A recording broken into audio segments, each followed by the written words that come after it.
Doctor Neerja Sharma, BA associate professor समाजशास्त्र, राजकीय महाविद्यालय धौलपुर। आज आपको बीए पाठ द्वितीय का अनुसंधान, सामाजिक अनुसंधान का अर्थ एवं प्रकृति विषय पर जानकारी देना चाहती हूँ। हमें सभी को पता है कि मनुष्य एक सामाजिक प्राणी है। प्रसिद्ध विचारक अरस्तु ने के अनुसार जो मनुष्य समाज में नहीं रहता है वो या तो देवता है या पशु है। सामान्यतः मनुष्य इन दोनों में से कोई भी नहीं है, वह तो एक मनुष्य है जो समाज में रहता है। मनुष्य सामाजिक होने के साथ साथ एक चिंतनशील प्राणी भी है और उसकी यही विशेषता उसे जो है पशुओं से या अन्य प्राणियों से अलग करती है। समाज में तो कई पशु भी समाज बना के रहते हैं, लेकिन उनमें चिंतनशीलता नहीं होती है, मनुष्य में होती है। प्रारंभ से ही मनुष्य जो है अपने चारों ओर की प्रवृत्ति से ओतप्रोत रहा है, ढूंढ निकालने की प्रवृत्ति से, घटनाओं को देखने की प्रवृत्ति से। जैसे उसने शुरू में प्रारंभिक मानव जो था वो जब उसने देखा मौसम क्यों बदलता है, सूर्य चंद्रमा और तारे अलग अलग समय में आते हैं, दिन में सूर्य चमकता है, रात में चंद्रमा तारे दिखाई देते हैं, पृथ्वी जो है वो मतलब ऐसी क्यों है, आंधी तूफान बारिश, इन सब को जानने का उसने प्रयास किया और उस विषय में उसने अपने ज्ञान में वृद्धि के बाद उसने परिस्थिति पर नियंत्रण करना सीखा। पहले मानव ने प्राकृतिक घटनाओं को और फिर सामाजिक घटनाओं को समझने का प्रयास किया। सामाजिक घटनाएं भी अपने आप में काफ़ी जटिल हैं। जिस प्रकार से प्राकृतिक घटनाएं जटिल हैं, वैसे ही सामाजिक घटनाएं भी जटिल हैं। किसी भी सामाजिक घटना के घटित होने के कई कारण हो सकते हैं और घटनाओं के सभी कारण निकालना आसान नहीं होता है। तो एक समाज से दूसरे समाज के रीति रिवाजों में, विश्वासों में, मान्यताओं में, परंपराओं में, उनकी संस्थाओं में, संस्कृतियों में पाए जाने वाले अंतर का अध्ययन जो है हम इस अनुसंधान के अंतर्गत करते हैं। इन विभिन्न सामाजिक घटनाओं का कारण, निवारण एवं इनकी सामाजिक जटिलता का वैज्ञानिक अध्ययन विधि से अध्ययन करना ही अनुसंधान कहलाता है। सामाजिक अनुसंधान का अर्थ अगर हम देखें तो हम ये कह सकते हैं इसकी परिभाषा देते हुए कि सामाजिक अनुसंधान में सामाजिक यथार्थताओं अर्थात सोशल रियलिटीज का वैज्ञानिक विधि के द्वारा विशेष बल दिया जाता है। इसी क्रम में प्रसिद्ध समाजशास्त्री डॉक्टर पीवी यंग ने अपनी पुस्तक scientific social survey and research में अनुसंधान को परिभाषित करते हुए कहा है कि सामाजिक अनुसंधान को ऐसे वैज्ञानिक प्रयत्न के रूप में परिभाषित किया जा सकता है जिसका उद्देश्य तार्किक एवं क्रमबद्ध पद्धतियों के द्वारा नवीन तथ्यों की खोज अथवा हम ये भी कह सकते हैं कि पुराने तथ्यों की परीक्षा और सत्यापन के उनके क्रमों, पारस्परिक संबंधों, कार्यकारण की व्यवस्था और उन्हें संचालित करने वाले स्वाभाविक नियमों का विश्लेषण करना ही अनुसंधान है। इसी क्रम में E.S. बोगार्डस ने अपनी पुस्तक सोशियोलॉजी में अनुसंधान को परिभाषित करते हुए लिखा है, एक साथ रहने वाले लोगों के जीवन में क्रियाशील अंतर्निहित प्रक्रियाओं की खोज को ही हम सामाजिक अनुसंधान कहते हैं। उपर्युक्त परिभाषाओं के आधार पर अगर हम एक सामान्य अनुसंधान की परिभाषा दें तो हम उसे इस सामाजिक अनुसंधान को इस प्रकार से परिभाषित कर सकते हैं। सामाजिक अनुसंधान खोज की एक ऐसी विधि है जिसमें सामाजिक जीवन अथवा समस्या के संबंध में वैज्ञानिक विधि का प्रयोग करते हुए सामाजिक यथार्थता को समझने का प्रयत्न किया जाता है। सामाजिक अनुसंधान की विशेषताएं एवं प्रकृति। सामाजिक अनुसंधान की निम्न विशेषताएं हैं। वैज्ञानिक विधियों का के द्वारा सूक्ष्म अध्ययन।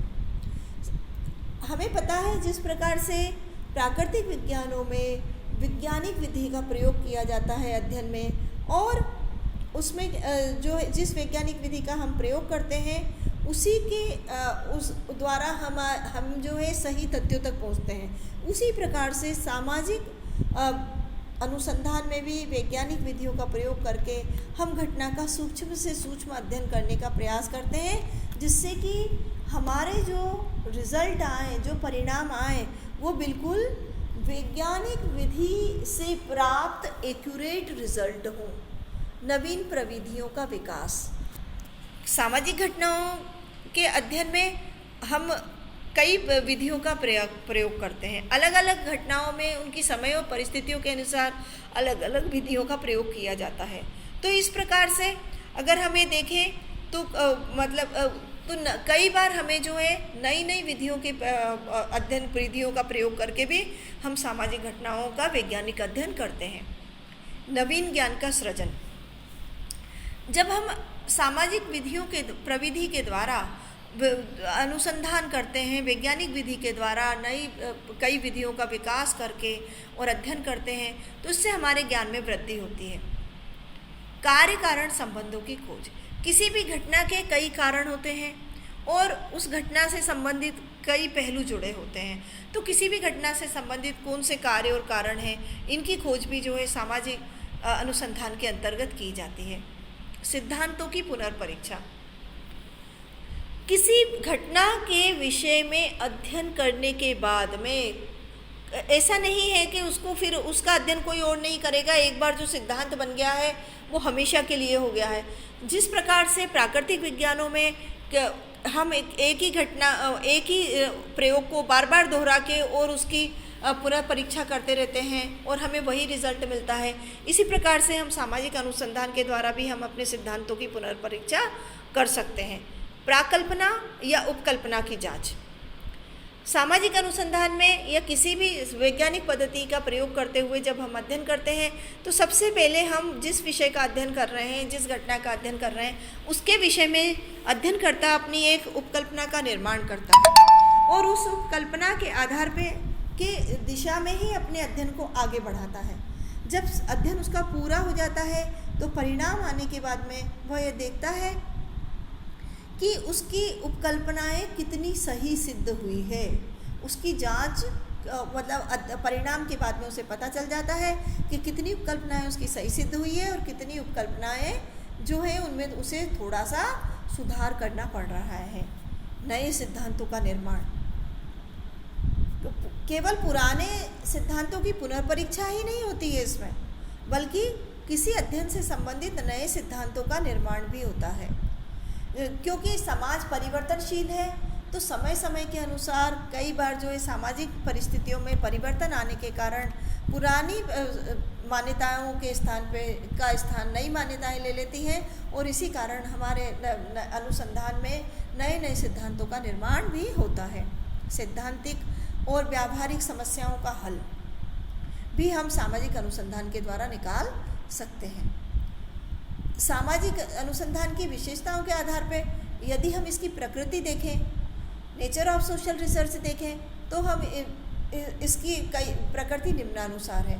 सामाजिक शोध या अनुसंधान की प्रकृति वैज्ञानिक है, क्योंकि समाज शास्त्र में हमारे अध्ययन की पद्धति वैज्ञानिक है, उससे निकलने वाले रिजल्ट जो है वो एक्यूरेट होते हैं, तो स्वाभाविक रूप से हमारे अनुसंधान की प्रकृति भी वैज्ञानिक है।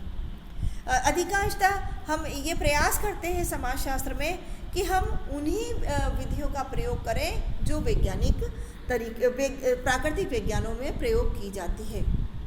अनुसंधान में वैज्ञानिक पद्धति का प्रयोग किया जाता है। दूसरी इसकी विशेषता यह है, प्रकृति यह है, इसमें वैज्ञानिक विधि कभी भी जब भी हम वैज्ञानिक विधि का प्रयोग करेंगे तो कुछ चरणबद्ध तरीके से हम अध्ययन करेंगे। किसी भी घटना का अध्ययन करें तो चरण वही रहेंगे, केवल हमारी अध्ययन की विधि चाहे परिवर्तित हो सकती है।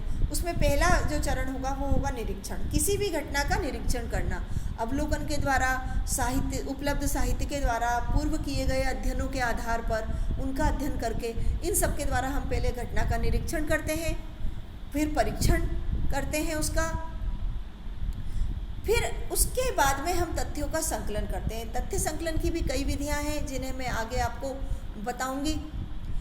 उस तथ्यों के संकलन करने के बाद में, क्योंकि वो जो हमने तथ्य एकत्रित किए हैं घटना से संबंधित, वो सारे कैसे होते हैं, बिखरे हुए तथ्य होते हैं। बिखरे हुए तथ्य को एकत्रित करके उनको सही तरीके से जमाना, व्यवस्थित तरीके से जमाना वर्गीकरण कहलाता है।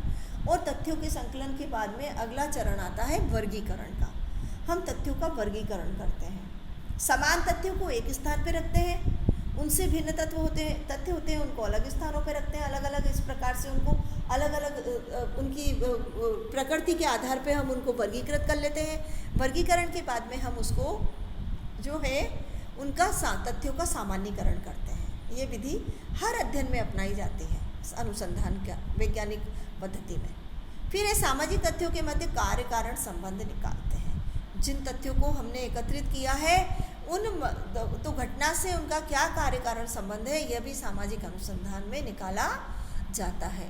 सामाजिक जीवन एवं घटनाओं पर नियंत्रण पाने का भी हम प्रयास करते हैं। समाज में कई समस्याएं भी होती हैं, तो उन समस्याओं के जो कारण होते हैं उन कारणों को ढूंढ के अगर हम उस पर समाज के लोगों पे नियंत्रण पा लें तो ये जो है वो इसके अंतर ये नियंत्रण पाने का प्रयास भी किया जाता है। इसमें केवल मानव से संबंधित सामाजिक घटनाओं का ही अध्ययन किया जाता है, पशुओं या अन्य किसी से संबंधित घटनाओं का अध्ययन नहीं किया जा सकता। इसका अध्ययन क्षेत्र काफ़ी व्यापक होता है या बहुत बृहद होता है, बहुत बड़ा होता है, क्योंकि हमारा अध्ययन का क्षेत्र समाज होता है, सामाजिक घटना होती है, तो स्वाभाविक रूप से उसका अध्ययन क्षेत्र भी व्यापक होगा। सामाजिक समस्याओं का भी इसमें अध्ययन किया जाता है।